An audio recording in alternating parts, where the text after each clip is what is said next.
and thinking deeply break the poverty cycle? Imagine Barbara Ehrenreich, a political activist, diving into America's underbelly to understand why the poor remain trapped. She worked jobs from sales to housekeeping across 6 cities with nothing but $1,000. What did she find? The poor endure a cycle of basic survival, struggles that keep them chained to the bottom rung.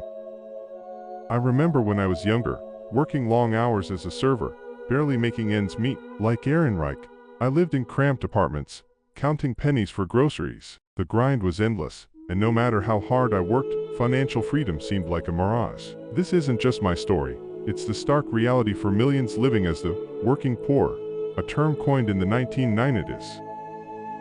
Warren Buffett once spoke about these workers, who, despite their toil, never escape poverty. They're like Sisyphus, pushing a boulder uphill only for it to roll back down.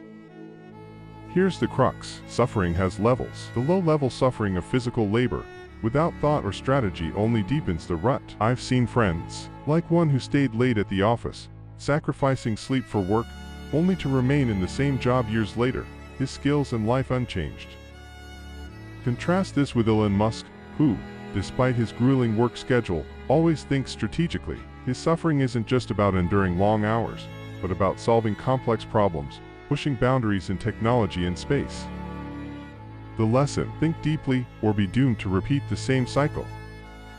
When I realized this, I started dedicating time not just to do more but to think better. I began reading, learning online, and critically analyzing my career path. Instead of just working harder, I worked smarter, much like how Oprah Winfrey transformed her personal struggles into a platform for growth and influence.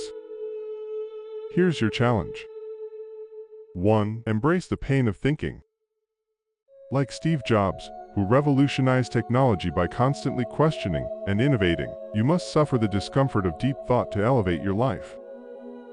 2. Suffer with purpose.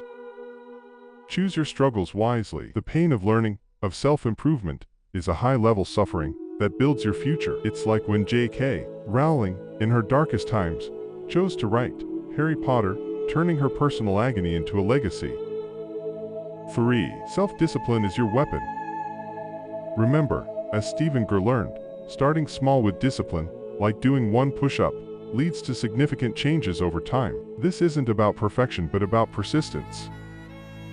Don't let the comfort of routine or the fear of intellectual pain keep you at the bottom. The path to a better life is through the mind, not just through the hands. As you navigate your journey, remember, the suffering that leads to growth is worth every moment. It's time to break the cycle, to think your way out of poverty, and into a life of your own making.